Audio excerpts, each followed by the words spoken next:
करना चाहिए।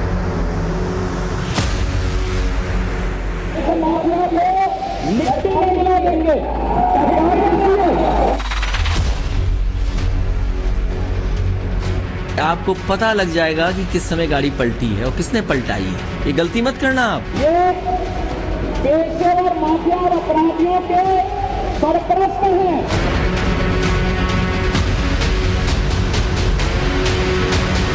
जब कोर्ट उन्हें सजा सुनाती है तो उनकी पैंटें भी गीली होती हुई देखती है जनता।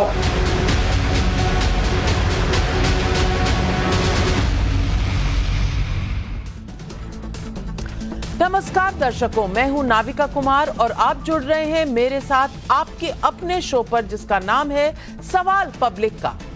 आज अतीक अहमद पर बात करूंगी। वो अतीक अहमद जिससे कभी पूरा यूपी कांपता था।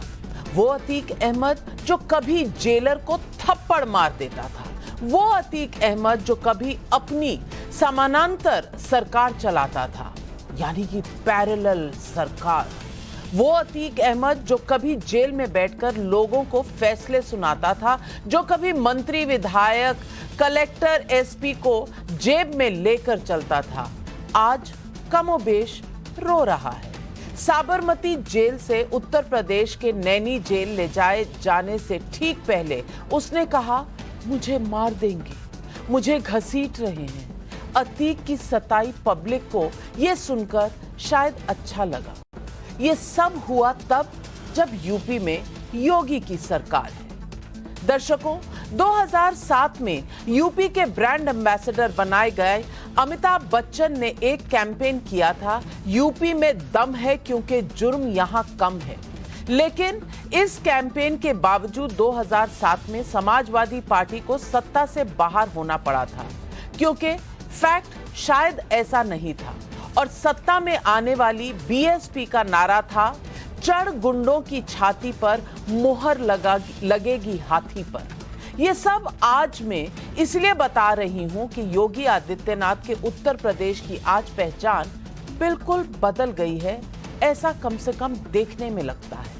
आज 100 से अधिक क्रिमिनल केस वाला अतीक अहमद 1 महीने के भीतर दोबारा गुजरात से उत्तर प्रदेश लाया जा रहा है, तो वो बेहद डरा और सहमा हुआ दिख रहा है।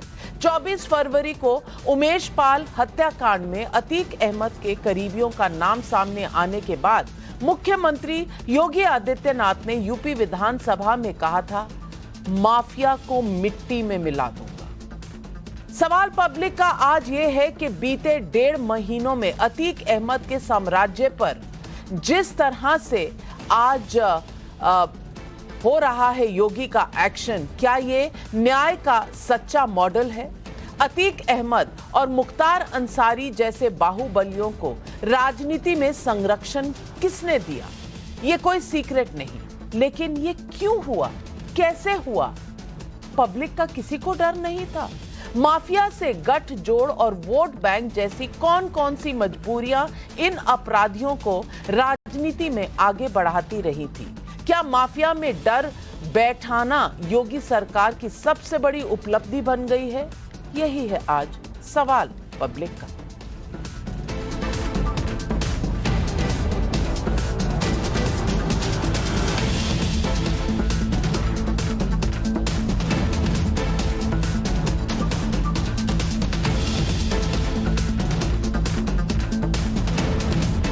दर्शकों, एडीआर नाम की एक संस्था है जो रिसर्च करती है पार्लियामेंटेरियंस पर, विधायकों पर, सब असेंबलीज पर। उनके मुताबिक 2019 लोकसभा में जीत कर आए 43% उम्मीदवारों के ऊपर आपराधिक केस लगे हुए थे।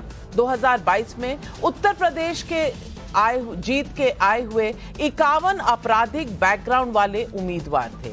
लेकिन आज सवाल अपराधियों के खिलाफ कार्रवाई करने की नीयत का है। अतीक अहमद कभी पावर कॉरिडोर में बैठा करता था। समाजवादी पार्टी से उसके करीबी संबंध रहे हैं, बल्कि विधायक ही नहीं, संसद का चुनाव भी लड़ा है उसने। यूपी सरकार के मंत्री नंद गोपाल नंदी की भी अतीक अहमद के साथ तस्वीर समाजवादी पार्टी के मीडिया सेल ने जारी की थी। अतीक की पत्नी शाइस्ता बीएसपी की भी सदस्य है। इसके पहले शाइस्ता एआईएमआईएम की सदस्य थी। तो कभी कांग्रेस सांसद इमरान प्रतापगढ़ी ने अपने मुशायरे में अतीक अहमद की शान में शायरी भी पढ़ी थी। सुनिए क्या कह रहे हैं। तेरे कद के बराबर रब किसी का कदर नहीं होगा। बात मेरी याद रखना तुम, कई सदियों तक कोई अतीक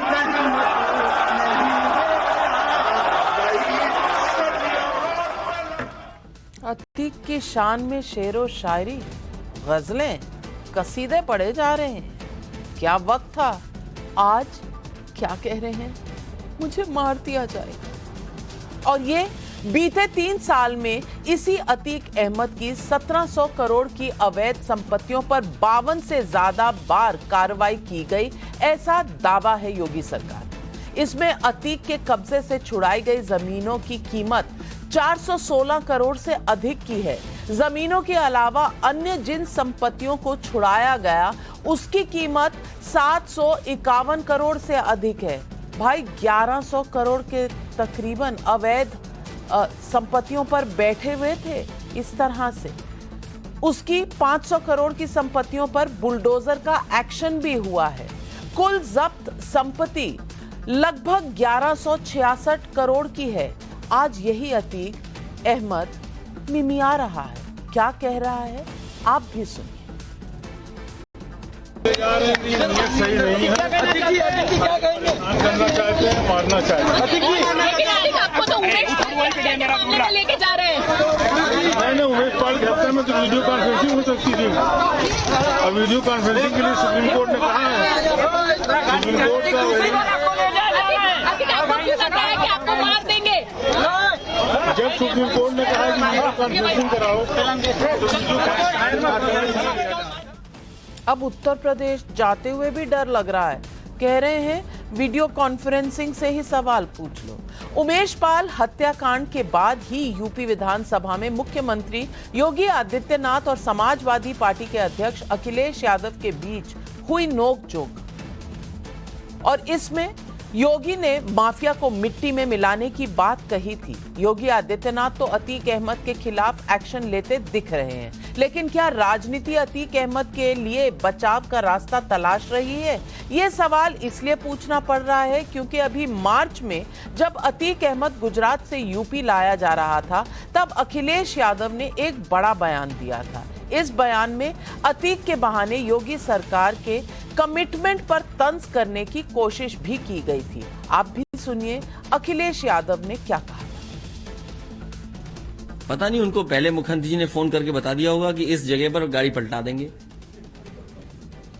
और मैंने उस समय भी कहा था कि जिस समय आप गूगल से और अमेरिका से मदद ले लोगे, आपको पता लग जाएगा कि किस समय गाड़ी पलटी है और किसने पलटाई है।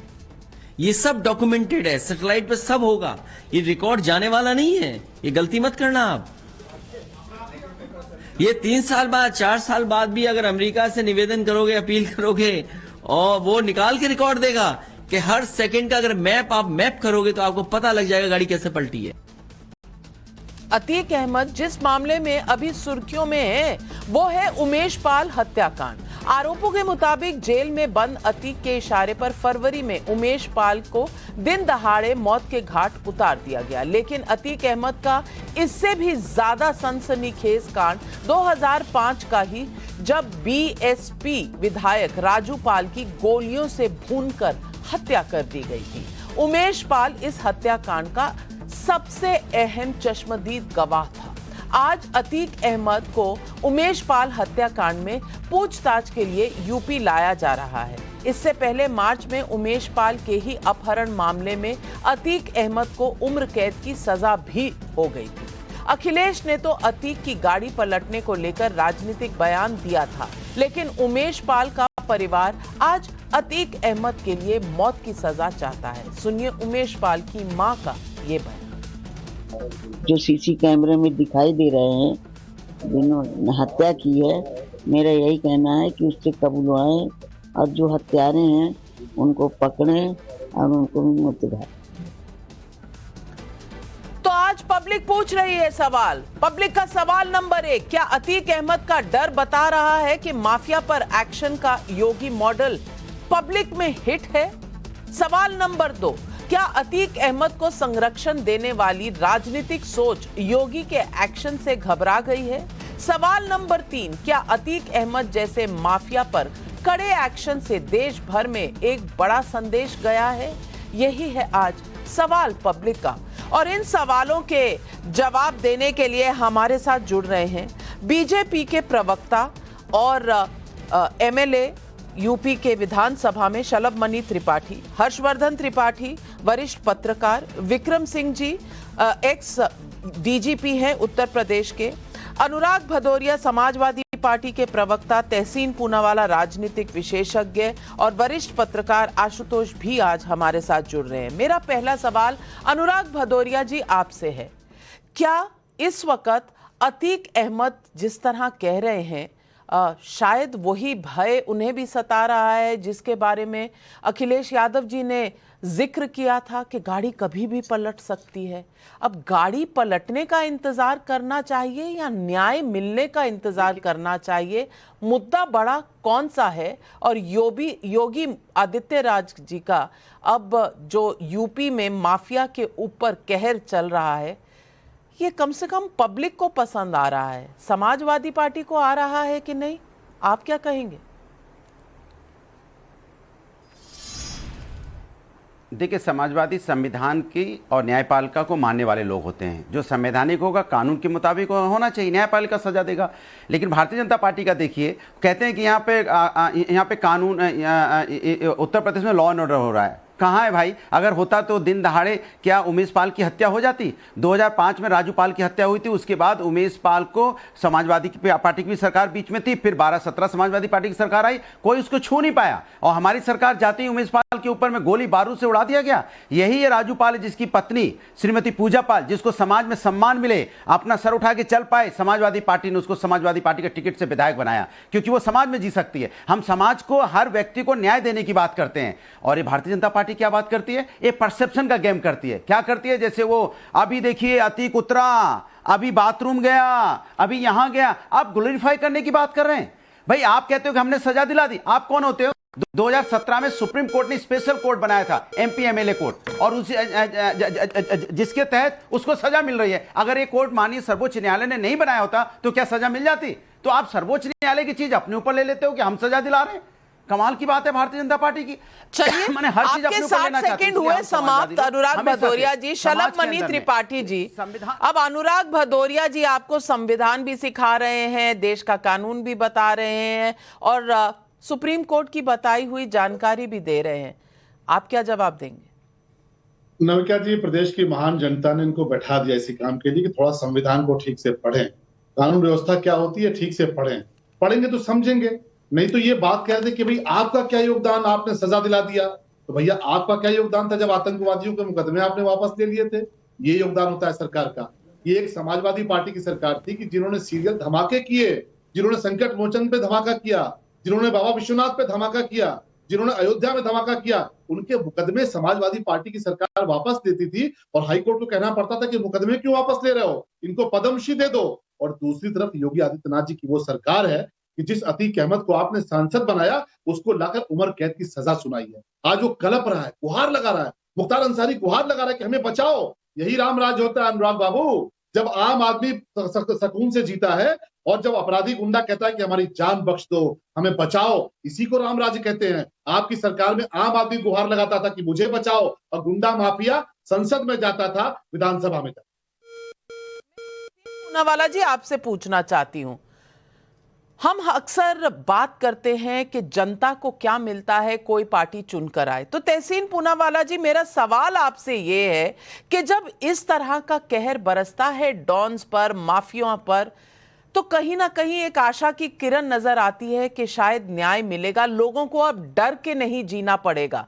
लेकिन जब एक पूर्व मुख्यमंत्री गाड़ी पलटने की बात करे और एक सहमा हुआ डॉन भी गाड़ी पलटने की बात करे, तो क्या यह माना जाए कि सचमुच डर और कानून दोनों अपना काम कर रहे हैं उत्तर प्रदेश में? नाविका जी, मैं आपके शो में शिरकत कर रहा हूँ तो मैं आपका शुक्रगुजार हूँ। मैं यहाँ वहाँ की बात नहीं करूँगा। त्रिपाठी जी को मैं सिर्फ एनसीआरबी का डेटा दिखाऊंगा टाइम्स ऑफ इंडिया के हवाले से। सबसे अधिक मर्डर किस प्रदेश में होते हैं? उत्तर प्रदेश में। 32% राइज हुआ है क्राइम्स महिलाओं और बच्चों पर, ऐसा टाइम्स ऑफ इंडिया का रिपोर्ट बताता है एनसीआरबी का डेटा को कोट करते हुए। सबसे अधिक क्राइम में बढ़ावट कहाँ हुई है? उत्तर प्रदेश के अंदर। अगर हम इस बात पर खुश होते हैं कि असंवैधानिक तरीके से किसी का एनकाउंटर हो जाए, मैं मानता हूं अतीक अहमद एक गुंडा है, उसको सजा मिलनी चाहिए, लेकिन सजा देने का काम कानून करेगा, कोर्ट करेगा। अगर हम इस चीज को एनकरेज करेंगे कि गाड़ी पलट जाती, इससे लोग खुश होते हैं, एक बुलडोजर किसी के घर पे चलाते हो तो पुलिस ही न्याय करेगी, तो मुझे लगता है इससे बड़ी असफलता एक सूबे का, एक प्रदेश का नहीं हो सकता। और जाते जाते अपनी बात समाप्त करते हुए थोड़ा सा एक बात कर दूं, माननीय मुख्यमंत्री आदित्यनाथ जी पे कौन से आरोप लगे थे? राइटिंग के आरोप लगे थे। खुद ही मुख्यमंत्री बनते, खुद ही ने राइट के जो आरोप थे, अन्य आरोप थे, खुद के विधायकों पर निकाले। इस पर कोई टिप्पणी देंगे त्रिपाठी जी? चलिए, आपने नाम लिया मुख्यमंत्री जी का तो त्रिपाठी जी रिस्पॉन्ड करना चाह रहे हैं। त्रिपाठी जी, देखिए, तहसीन भाई को ये समझना चाहिए कि कौन से आंकड़े लेकर आते हैं। रेप में राजस्थान नंबर 1 है। आप क्राइम की बात कर रहे हैं, 40% क्राइम कब हुआ है? आप न जाने कहां से डेटा लेकर आते हैं तहसीन भाई। आप तो पढ़े लिखे व्यक्ति लगते हैं। और जो ये झूठ आप फैला रहे हैं ना, विधानसभा के भीतर ये क्वेश्चन लगाया गया था कि क्या मुख्यमंत्री जी ने कोई केस वापस लिया है, तो विधानसभा का क्वेश्चन है। आपने जो सीधे सीधे डिफेमेशन किया है, सीधे विधानसभा के भीतर है। आप कहते हैं कि आप मुकदमों की बात करते हैं और आप कहते हैं कि इनकाउंटर नहीं हुआ। हम तो जानते हैं कि आप बचाव में हैं। मुख्तार अंसारी को पंजाब में छुपा के आप ही ने रखा था ना, आप ही की हुकूमत थी कि जब यहाँ पे कृष्णानंद राय की विधवा चिट्ठी लिखती थी और ये कहती थी प्रियंका वाड्रा जी आप भी एक महिला हैं, आप एक महिला का दर्द समझ सकती है कि विधवा होने का क्या दर्द होता है, और आप मुख्तार अंसारी को बचा के कैसे पंजाब के भीतर रख रहे थे। आम आदमी पार्टी की सरकार ने भी हाउस के अंदर खुलासा किया है कि आपने खुला छोड़ रखा था। तो सीधे सीधे माफियाओं को संरक्षण देने का काम जो आप लोगों ने किया, हम समझ रहे हैं आपकी दर्द क्या है, आपकी तकलीफ क्या है। जब अपराधी मारा जाता है तो अपराधियों को, रिश्तेदारों को नहीं, कांग्रेस को, सपा को, बसपा को तकलीफ होती है। जब अपराधी के खिलाफ मजबूत कार्रवाई होती है तो उनको तकलीफ कम होती है, आपको तकलीफ ज्यादा होती है। क्यों? क्योंकि आपको अपना वोट बैंक दिखता है। कितने बुलडोजर चले, और बुलडोजर चले हैं तो प्रामाणिक चले हैं। सुप्रीम कोर्ट तक आप लोग भाग कर गए थे कि साहब बुलडोजर रोक दो, नहीं रुकवा पाए ना, क्योंकि सुप्रीम कोर्ट ने भी कहा कि जो कार्रवाई हो रही है जायज कार्रवाई हो रही है। और हम डंके की चोट पे कह रहे हैं कि आप कलपते रहिए, आप तड़पते रहिए, अपराधियों के खिलाफ ऐसी कार्रवाई करेंगे कि जो नजीर बनेगी। आज आपकी एप्लीकेशन पे हमारे पुलिस वालों के कंधे पर कैमरा लगाया गया, आप लोगों की एप्लीकेशन है। ये कोर्ट में भाग के नविका जी गए कि साहब अतीक अहमद के साथ बड़ा अत्याचार हो जाएगा, गाड़ी पलट जाएगी। तो कोर्ट ने कहा भाई ठीक है, कैमरा लगा दीजिए, बायोमेट्रिक लगा दीजिए, सब लगा देंगे, लेकिन अपराधियों में जो खौफ योगी आदित्यनाथ जी ने पैदा किया है वो खौफ रहेगा। यही रामराज्य तहसीन भाई, यही रामराज्य अनुराग भाई। मैं डीजीपी विक्रम सिंह जी से पूछना चाहती हूं, आपका तो बहुत एक्सपीरियंस है यूपी का।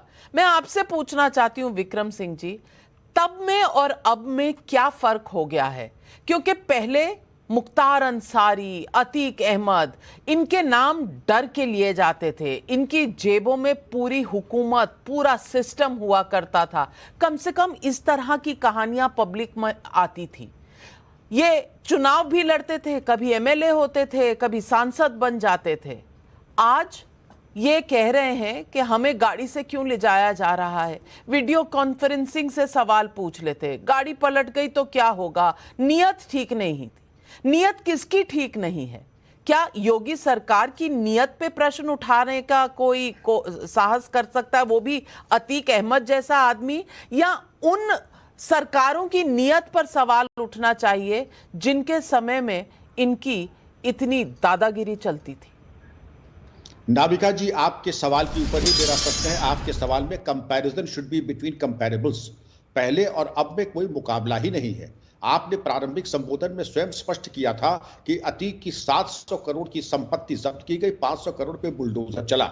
हमारे पैनल में भी बैठे लोगों को, कुछ लोगों को पीड़ा हुई और बाकी को तो इतनी पीड़ा हुई कि सुप्रीम कोर्ट तक पहुंच गए। जब सुप्रीम कोर्ट ने अस्वीकार कर दिया तो आपकी समझ में आया कि जो कार्रवाई हो रही है विधि सम्मत तरीके से हो रही है।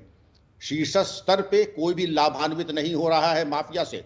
एक जमाना नाविका जी वो था कि अतीक के कुत्ते से एक पार्टी के शीर्ष नेता हाथ मिलाते थे। अतीक अपना कुत्ता ले जाकर के इलेक्शन रैली के मंच में ले जाके चला जाता था।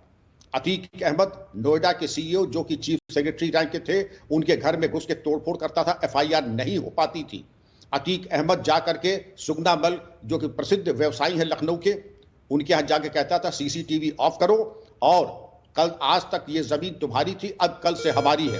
कोई एफआईआर नहीं होती। 100 मुकदमे में एक में सजा होना ये स्पष्ट दिखा रहा है कि हवा किस तरफ बह रही है।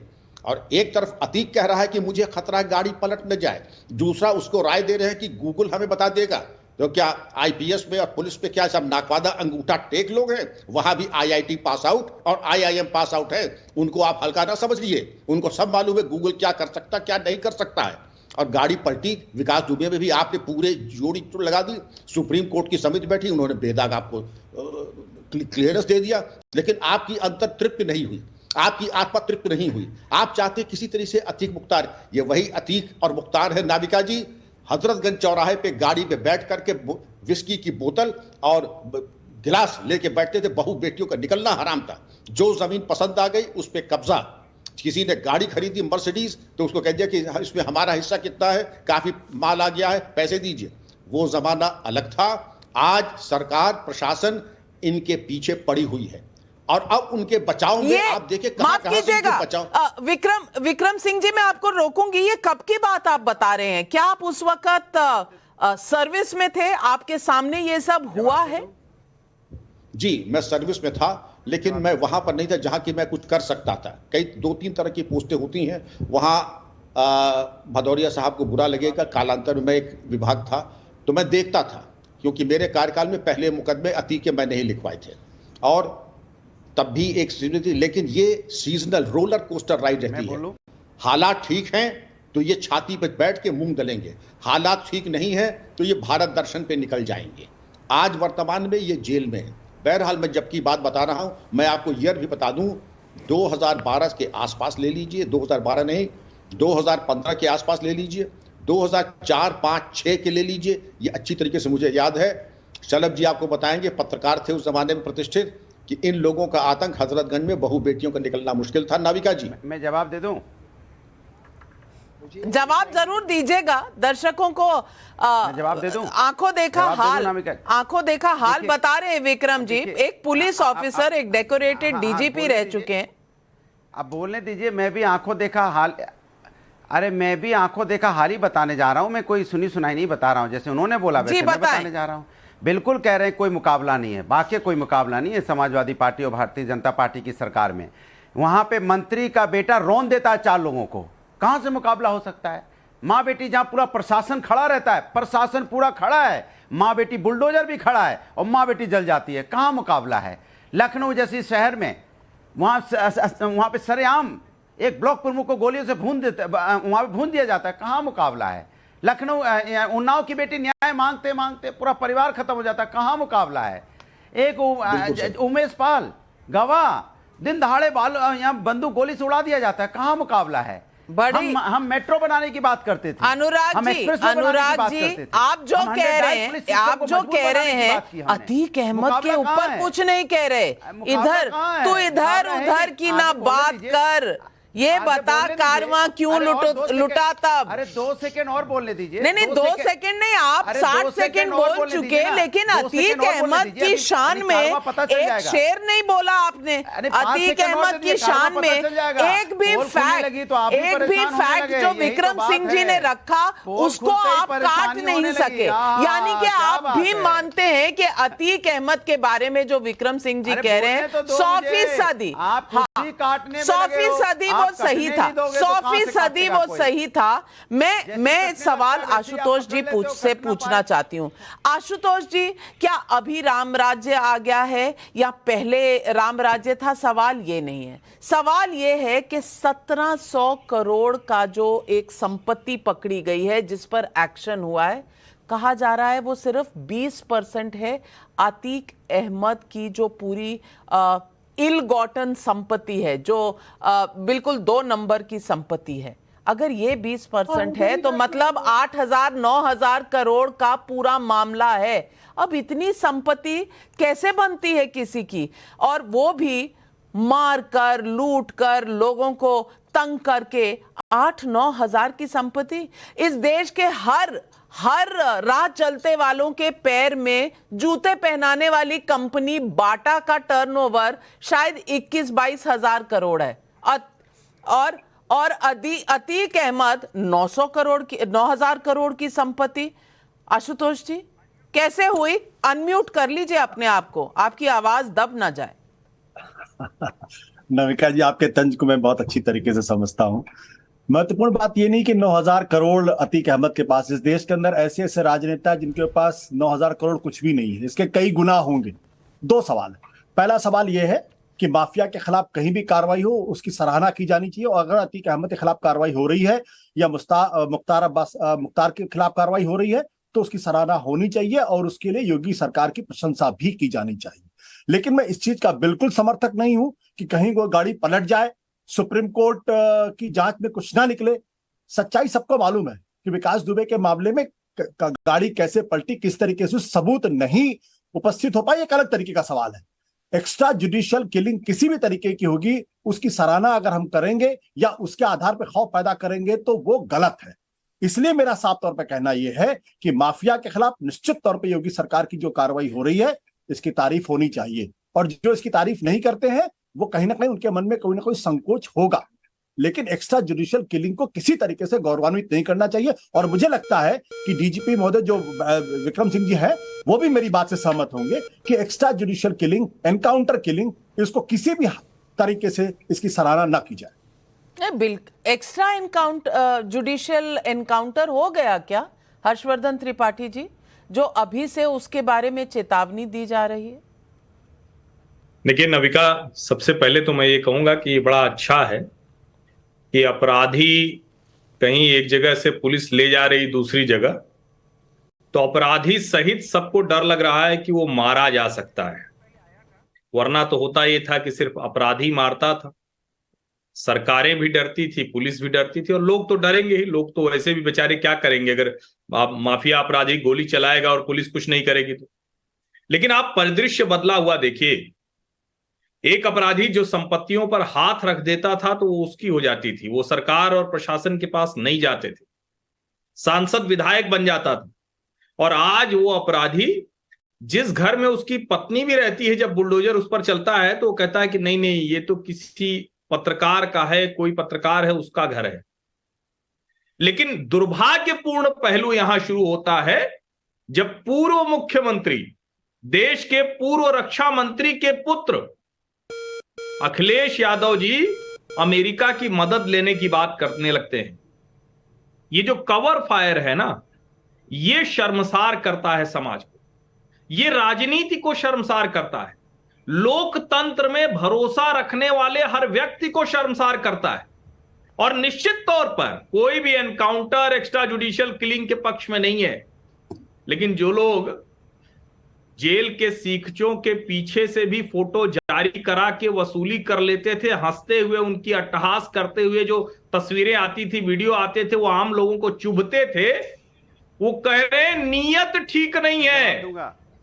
ये बता रहा है कि सरकार की नीयत ठीक है, जनता को उसी नीयत पर भरोसा है। लोकतंत्र में जनता इसीलिए पूर्ण बहुमत के साथ फिर से सरकार चुनती है कि सरकार की नीयत ठीक रहे, अपराधी को नीयत बुरी लगने लगे। मैं जवाब दे दूं।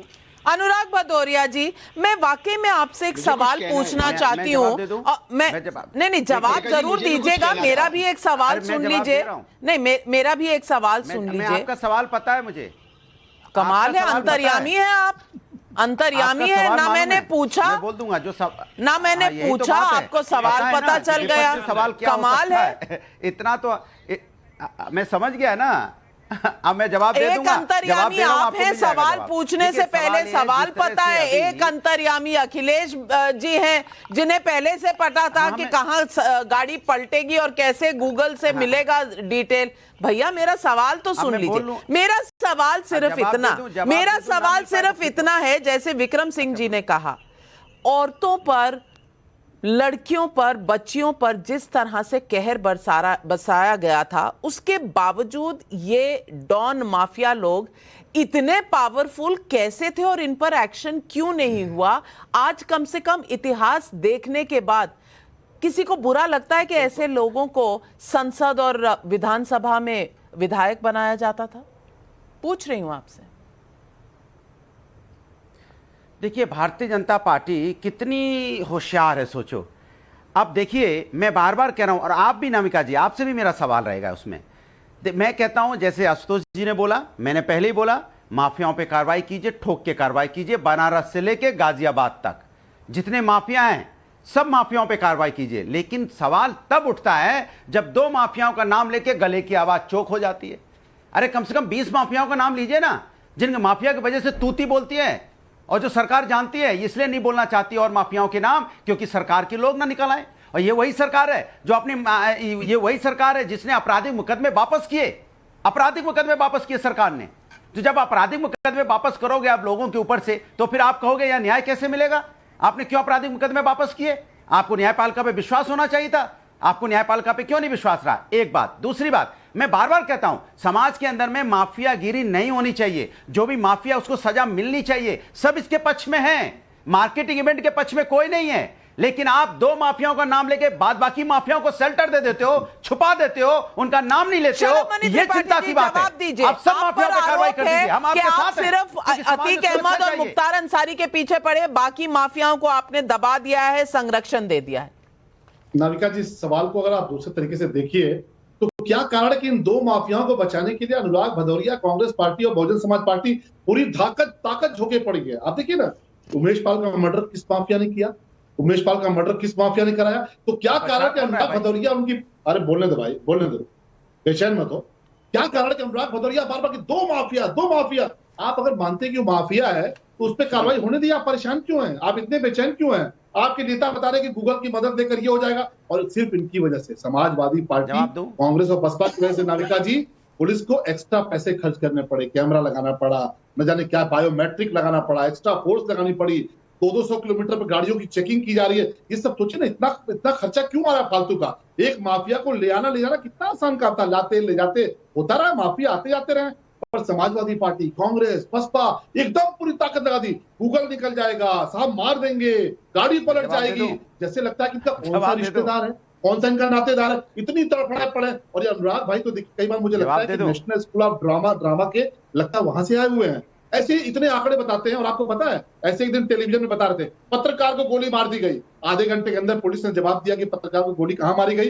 अनुराग भाई ने प्रेस डिलीट कर दिया, नहीं वो बिहार में मारी गई थी, गलती हो गया था। तो ऐसे आंकड़े लेकर आते हैं। सबसे बड़ा सवाल ये नाविका जी कि जिन लोगों ने आतंकवादियों के मुकदमे वापस लिए और डंके की चोट पे वापस लिए, और कौन से आतंकवादी जिनको बाद में योगी जी की सरकार ने केस लड़के फांसी की सजा कराई, जो नोटोरियस थे, खतरनाक आतंकी थे, जिन्होंने देश के खिलाफ साजिश रची थी, उनके मुकदमे समाजवादी पार्टी वापस ले रही थी। अब ये एक सवाल उठाते हैं कि इन्होंने मुकदमे क्यों वापस लिए? हमने कौन से मुकदमे, सुन लीजिए मुकदमे कैसे लगे। ये विक्रम सिंह साहब यहाँ बैठे हैं, यही गवाह, इनसे पूछिए।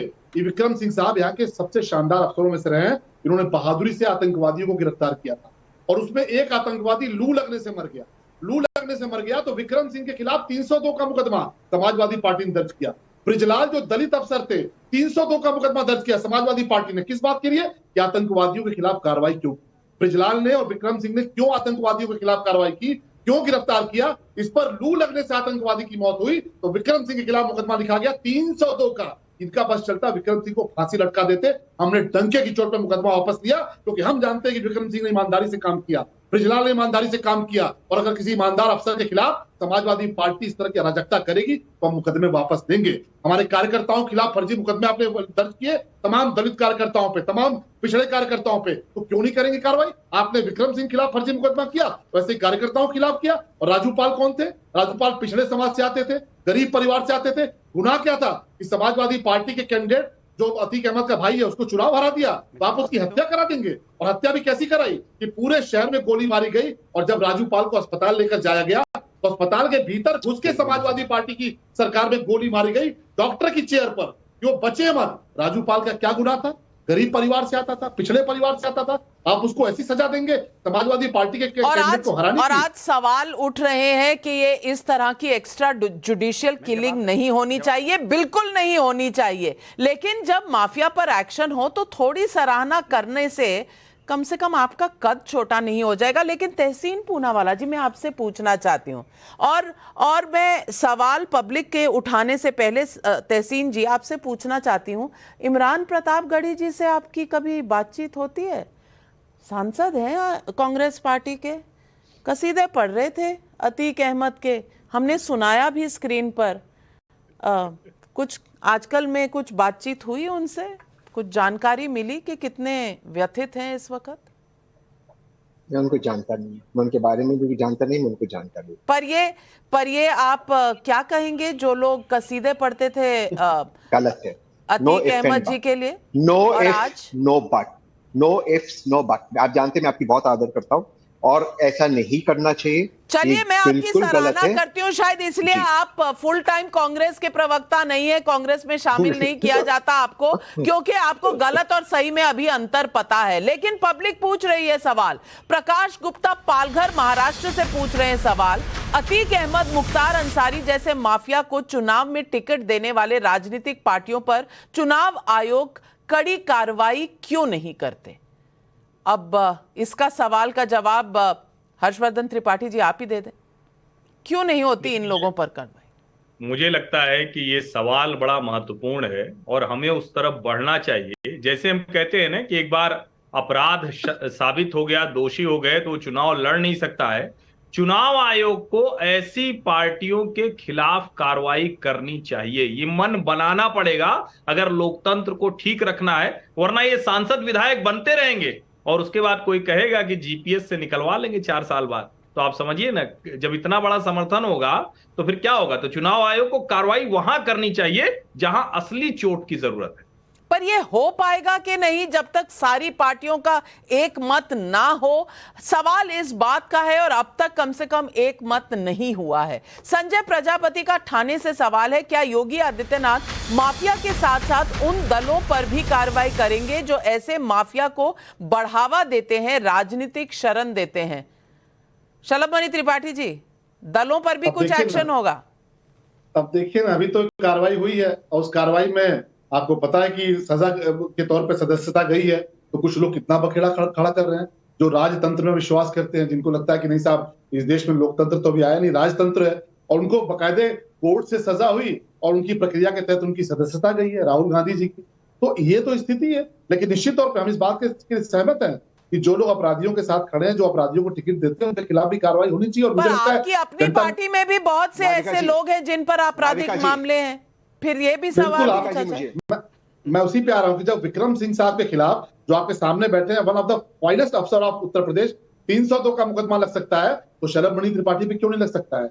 भाजपा के कार्यकर्ता, भाजपा के लोग 14 साल तक शासन से बाहर रहे, और ये सपा बसपा के लोगों ने क्या किया है, उस दौरान गोलियां तक चलवाई, आप जानते हैं, राम भक्तों पर गोलियां चली, तो जो गोलियां जिन पर चली, जो मर गए वो तो बेचारे मर गए, जो बच्चे उन पर मुकदमे लिखे गए। तो अगर आप उनको गुनाहगार मानते हैं, उनको अगर अपराधी मानते हैं, तो ये देश और समाज तय कर चुका है। लेकिन हाँ, अपराधी कौन है? अपराधी सब जानते हैं कि जो जेल के अंदर बैठ के मुख्तार अंसारी हत्याएं कराता था, अतीक अहमद जिसने देखिए इतनी कार्रवाई के बाद घटना की है, और उसके बावजूद बहुजन समाज पार्टी कहती कि हम उसकी पत्नी को अपना कैंडिडेट बनाएंगे। इस तरह की स्थिति थी कि अगर आपको याद हो नाविका जी, तो मुख्तार अंसारी को लेकर कैसी लूट मची थी। सपा कहती थी हमारा मुख्तार, बसपा कहती थी हमारा मुख्तार, मायावती जी जाती थी कहती थी बनारस के भीतर की मुसलमानों का मसीहा मुख्तार। अतीक अहमद को देखिए, विक्रम सिंह साहब ने बताया कि कौन कौन लोग मंच पर लेकर घूमते थे। तो ये उत्तर प्रदेश और देश के भीतर जो चल रहा था सबने देखा है, और ये तमाम सारे माफियाओं का सफाया भारतीय जनता पार्टी की सरकार में योगी जी ने उत्तर प्रदेश में किया है, और इसीलिए जनता का आशीर्वाद है। जनता ये जो गाड़ी पलटना, ये सब कुछ ये बातें तो हमें भी याद है, हमने जब इलेक्शंस कवर किए हैं तो इस तरह की भाषा जरूर इस्तेमाल होती थी। शायद दुर्भाग्य है कि मुख्तार अंसारी और अतीक अहमद को इस तरह से सराहा गया। बिल्कुल जनता के लिए ये बहुत व्यथा देने वाली बात है। ऋषि कुमार का करोबा छत्तीसगढ़ से सवाल है, आज उत्तर प्रदेश में माफिया राज, गुंडागर्दी खत्म हो रही है, पहले देश में आए दिन बम धमाके होते थे, क्या विपक्ष को बीजेपी सरकार की यही उपलब्धि चुभती है? ये सवाल मैं कोरबा से ये सवाल आया है। मैं आशुतोष जी आपसे पूछना चाहूंगी। मैं कुछ कहना चाहता हूं, मुझे कहीं जाना है, अगर आप मुझे इजाजत दें। मैं 2 मिनट में आ रही हूँ आशुतोष। नहीं, मैं कहीं जाना है, प्लीज एक ही मिनट चाहता हूँ। देखिए, सिर्फ एक ही मिनट चाहता हूँ, इसी सवाल का जवाब देते फिर आप आशुतोष जी के पास जाइए। सबसे अधिक एडीआर की रिपोर्ट है, सबसे अधिक क्रिमिनल्स जिन पे चार्जेस है, क्रिमिनल चार्जेस, वो बीजेपी के एमएलए और एमपी है सबसे अधिक, यूनियन मिनिस्ट्री में 4 है। विक्रम सिंह साहब के खिलाफ और 20,000 केसेस जो विड्रॉ किए गए, अनुराग जी बिल्कुल सही कह रहे, वो विक्रम सिंह जैसे अफसरों पर नहीं, वो पॉलिटिकल केसेस विड्रॉ किए गए भाजपा के लोगों पर, इंक्लूडिंग राइटिंग के केसेस, इसको विड्रॉ किए गए। 21 आपको याद है अजय कुमार मिश्रा टेनी, उसके बेटे का वीडियो मैंने ट्वीट किया था, उसके बाद प्रियंका जी ने ट्वीट किया, किसानों को रोंड दिया उसने। और क्या किया भाजपा ने, आज तक अजय मिश्रा टेनी का रेजिग्नेशन नहीं लिया। 3,717 मर्डर्स हुए लास्ट ईयर उत्तर प्रदेश में, ये एनसीआरबी की डेटा कहती है। ये कहां अच्छा काम हो रहा है उत्तर प्रदेश में, कहां से ये आपने ला रहे?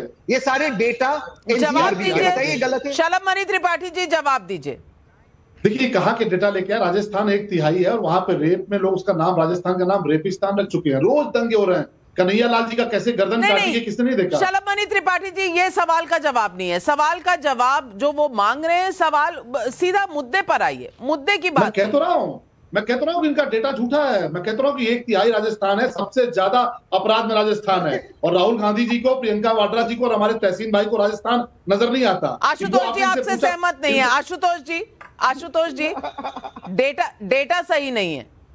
देखिए एनसीआरबी का डेटा तो वेरीफाइबल डेटा है, उसको तो अभी हर आदमी गूगल कर ले उसको पता चल जाएगा। तो इसलिए एनसीआरबी के डेटा को झूठा ठहराने का मुझे कोई कारण समझ में नहीं आता। और अगर तहसीन पूनावाला अगर गलत तरीके से डेटा कोट कर रहे हैं तो फिर तहसीन पूनावाला को भी इसका जवाब देना चाहिए। मेरे ख्याल से एनसीआरबी का डेटा जो है वो एक तरीके से एक्सेप्टेबल डेटा है। सारी राज्य सरकारें और सारी एजेंसी उसको एक्सेप्ट करती है। लेकिन आशुतोष जी, सवाल यह है कि क्या आपको लगता है कि उत्तर प्रदेश में क्राइम कम हुआ है, क्राइम पर नियंत्रण कुछ हद तक पाया गया है?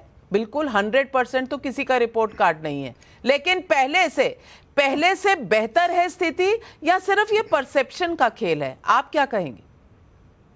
नहीं देखिए, लॉ एंड ऑर्डर में विक्रम सिंह जी मेरी बात से सहमत होंगे। लॉ एंड ऑर्डर में सबसे बड़ी चीज होती है परसेप्शन।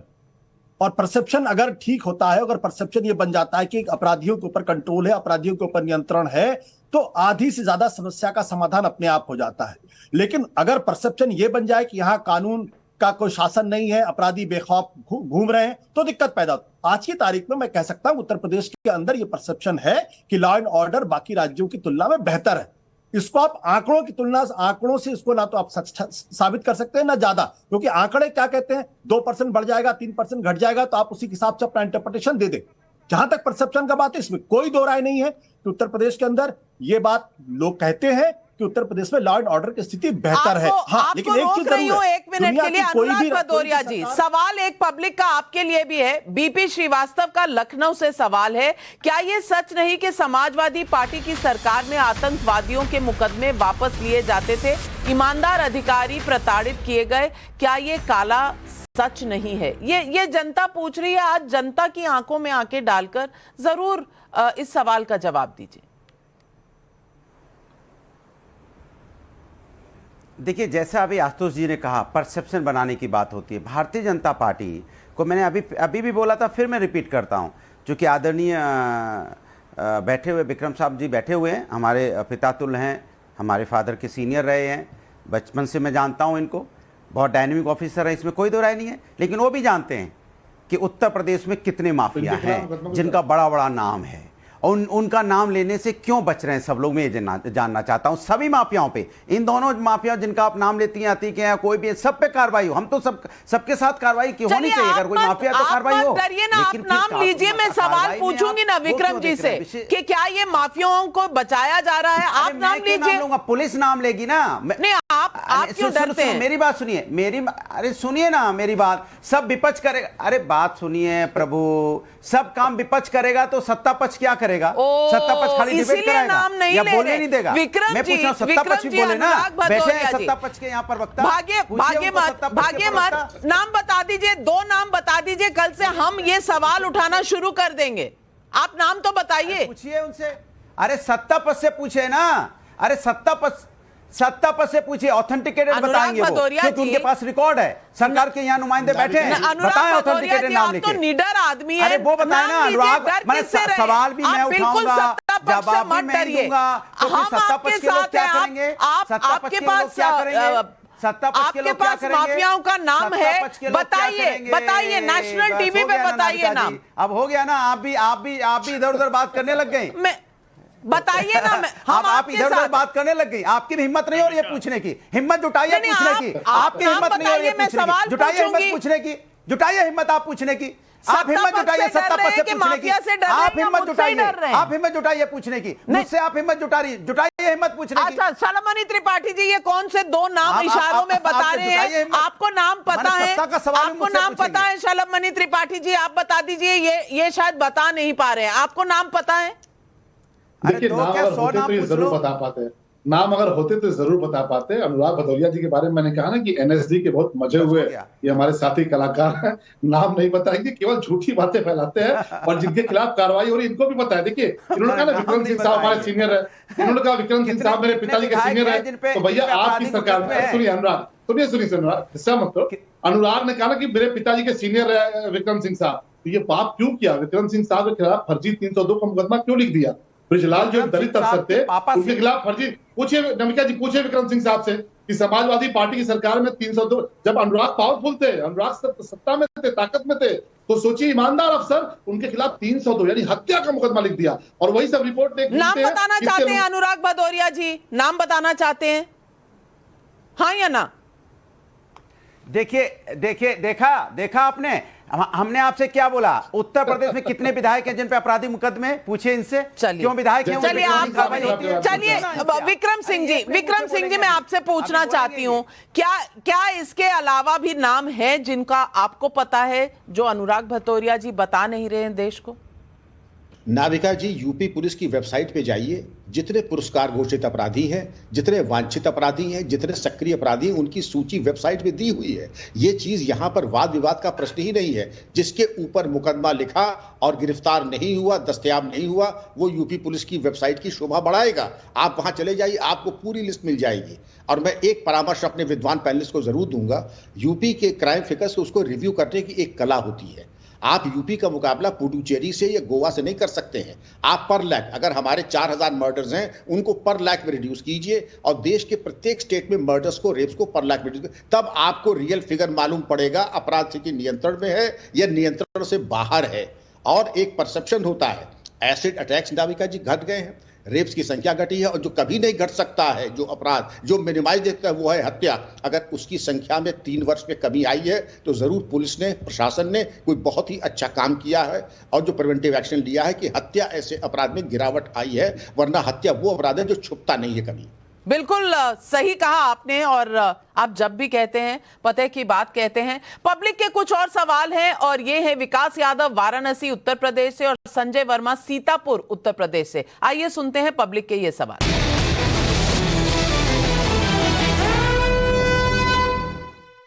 मेरा सवाल यह है, अतीक अहमद के हमदर्द कौन कौन हैं, क्यों हैं, ये सबको पता है। वोट बैंक के लिए यूपी का ये हाल क्यों बनाकर रखा गया है? अतीक पे कार्रवाई हुई है, ठीक है, लेकिन उमेश पाल हत्याकांड से पहले योगी सरकार क्या कर रही थी? जवाब दीजिए, आप बताएंगे अनुराग भदौरिया जी। और इसमें एक और सवाल मिला दूं, मंजल उपमान यूट्यूब पर पूछ रहे हैं, अनुराग भदौरिया जी चाहे जो भी कहें, लेकिन इस बात को क्या आप झुठला सकते हैं कि लोग सचमुच योगी राज में खुद को सुरक्षित महसूस कर रहे हैं? अनुराग भदौरिया, देखिए इन्होंने, मैंने जो सवाल सबसे पहले उठाया था वही बात है भाई। अगर उमेश पाल इतना ही सब कुछ ठीक होता तो उमेश पाल की हत्या करने की हिम्मत कैसे जुटाएगी? उसमें पुलिस वालों को ही मारा गया, और पुलिस वाले पे गोली चलाने के पहले अपराधियों के हाथ कांपने चाहिए थे, बम चलाने के पहले उनके हाथ कांपने चाहिए थे। इसके मतलब कि आपको कोई खौफ ही नहीं था, तभी तो उन्होंने मार दिया ना दिन दहाड़े। हमारी सरकार में नहीं मार पाए थे, हिम्मत नहीं पड़ी। अनुराग भदौरिया की इस बात से मैं सहमत हूँ, दिन दहाड़े क्यों उड़ा दिया? अनुराग भदौरिया की इस बात से मैं सहमत हूँ कि ये घटना निश्चित तौर पे एक जघन्य घटना थी, लेकिन इसके पीछे क्या पॉलिटिकल कॉन्स्पिरेसी है, वक्त आने दीजिए खुलेगा कि किसने वॉर अगेंस्ट स्टेट किया। एक राज्य के विरुद्ध एक तरह का युद्ध छेड़ने का प्रयास किसने किया? उसके पीछे क्या पॉलिटिकल गेम था? अतीक अहमद को कौन सी पार्टी का शेल्टर है? अतीक अहमद को कौन सी पार्टी प्रोवोक करती रही कि बहुत हो गया तुम्हारे साथ, तुम्हारा 10,000 करोड़ की संपत्ति तुम्हारी जब्त हो चुकी है, रोज बुलडोजर चल रहे हैं। ओके। तो कोई ना कोई तो था ना जो प्रोवोक कर रहा था, तो वो प्रोवोकेशन सामने आएगा। सवाल पूछते रहिए, पब्लिक भी सवाल पूछती है, लेकिन मैं हमेशा कहती हूं कि ये जो पब्लिक है ये सब समझती है, ये सब जानती है कौन कितने पानी में और कौन असली में कर रहा है माफिया का खात्मा। अपराध से निपटने की योगी सरकार के तौर तरीकों पर कुछ लोगों को ऐतराज हो सकता है, लेकिन इससे तो कोई इनकार नहीं कर सकता कि यूपी की योगी सरकार अपराधियों पर कड़ा एक्शन लेने में चूकती नहीं है। ये एक सच्चाई है कि उत्तर प्रदेश जैसे बड़े राज्य में अपराधियों का हौसला पस्त करने के लिए सख्त होना ही पड़ेगा। इसके पॉजिटिव नतीजे भी देखने को मिल रहे हैं और सवाल यह है कि गाड़ी कब पलटेगी। तो हर चीज का समय होता है, पहले से ही आशंका जताना क्या यह सही है? क्या तौर तरीकों पर सवालिया निशान लगाना, क्या यही है विपक्ष की कंट्रीब्यूशन? ये भी पब्लिक देख रही है और इसका भी पब्लिक ही जवाब देगी। आज सवाल पब्लिक का शो पर बस इतना ही। लेती हूं आपसे इजाजत। नमस्कार।